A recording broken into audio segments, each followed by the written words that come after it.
Your communication skills will define you as just another computer science major versus a software engineer, and also define you as just a good software engineer versus even a great software engineer. A lot of this is going to be more important as you pass the interviewing stage, but I also want you to keep in mind that communication is a huge part of interviewing and showing off your skills and talent as a candidate. Even if you're struggling with the interviewing stage, don't click out of this video. Your communication skills could be the tiebreaker between you and the next candidate that they're thinking about bringing on board, so sharpening your communication skills always has a huge value add when it comes to all stages of your career. Let's first talk about why you need to communicate as an engineer, and then I'll dive into some examples and key points about communication. I know that there's the whole stereotype around engineers just sitting around coding all day, heads down, absolutely focused, but that's pretty much not true at any company you'll find yourself in. Being a software engineer, sure, your primary job is to write code. When you take away the technical abstraction of actually programming, what you're doing is you're being paid to be a professional writer. Now, being an author of code and being the author of an actual published book are two very different things, but I think there's still some things you can read between the pages and get out of that. Now, of course, there are people like Andy Weir who like to do both, and I have his book, Hail Mary, sitting on my shelf.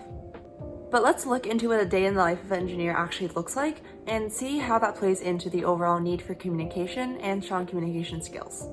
Now, let's say you spend about 50% of your day writing code and another 25% of your day just kind of hanging around, not really doing much or being super productive. That leaves about 25% or 2 hours of your day that is unaccounted for. Now, that time will either be spent in meetings or browsing emails or writing to other people on Teams or Slack or something like that.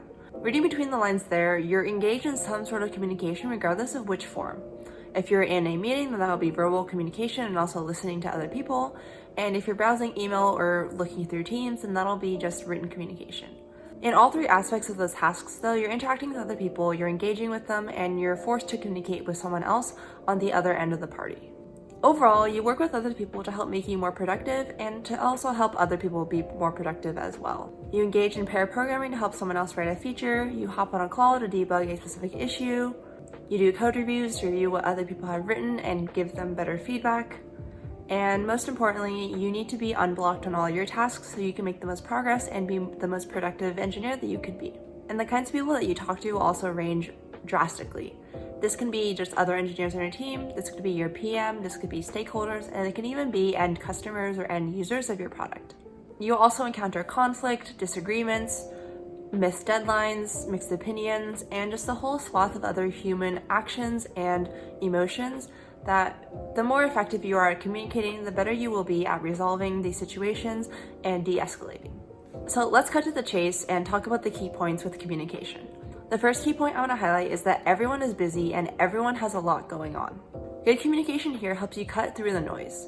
You can get your point across, be concise, and also not waste other people's time. No one loves a meeting that could have been an email, and also no one loves staying 15 to 20 minutes over on a meeting just because you are really incapable of being efficient with your time.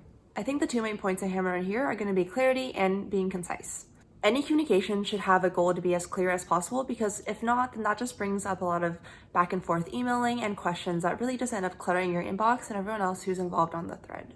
Now, the second point here about being concise is also a fine balance. No one wants to read a lengthy essay about your PR not being improved, but also you don't want to be an inconsiderate jerk telling everyone and demanding them that they approve your PR at this instant. The second key point is that being a good communicator will help you stand out, kind of paradoxically in and of itself. If you're able to accomplish a lot more through your communication skills, then that'll help you stand out because you're being more productive, you're getting more stuff done, and in general, people like to talk with you because you know exactly what it is you're trying to convey, and they can understand your points pretty clearly. By virtue of being a good communicator, you are probably one who is able to express their goals, what they enjoy doing, what kind of projects they want to pursue next, and as a result, you probably get a lot more higher impact, higher visibility projects than the next engineer down. Dare I say that there's probably a very clear link between good communication or a good communicator and finding success in whatever role or career you find yourself in. The third key point is that being a good communicator is also the cornerstone of understanding other people. You need to be able to understand and empathize with other people to understand where they're coming from, resolve conflicts, and in general, just not be a jerk and have other people like you. Regardless of who you're interacting with and what their reputation might be, any good communicator understands that communication is a two-way street, and in addition to talking and sharing what you're feeling and what you're thinking, you also need to take this time and space to help other people speak up and listen to what they're saying too. Don't be a jerk, empathize, and work to understand where they're coming from, and you'll find that you'll probably make a lot of good friends, coworkers, colleagues, etc. that way. The fourth key point I want to touch on is that everyone loves clear and concise documentation. Being the engineer that writes the code, you're also going to be the engineer responsible for translating that code into English and helping customers and users or other developers use some part of your code in the future. This could range anywhere from comments found in code 20 years later by a new developer, or a standard guide for how to use an API and documentation surrounding that. Regardless, nailing your written communication will save you so much time down the road. You won't get countless emails, IMs, messages, text messages, whatever it may be, from other people trying to use your code and just struggling and having no idea what exactly it is you've written. From what I've read in various sources, a lot of people hate writing documentation, so this is also another way to kind of help you stand out a little bit from the rest of the engineering crowd. If you're passionate about writing documentation, then that's awesome, but if you're not so passionate and you just have to do it, then at least try to do the best job that you can by being concise, clear, and making sure that you're helping other people do their own job. Concluding this, communication is not a rocket science, but I think it is important to recognize the value of communication and how it just got harder with all the noise going on around us with emails, messages, bouncing back and forth in inboxes thousands of times in a day. If I really had to summarize this though, I'd say that it comes down to not being a jerk, actually being kind, figuring out what you want to say and communicating it very clearly. And fourth, I would say, is knowing the different forms of communication from written, verbal, body language, etc., and knowing how you can use those within different contexts.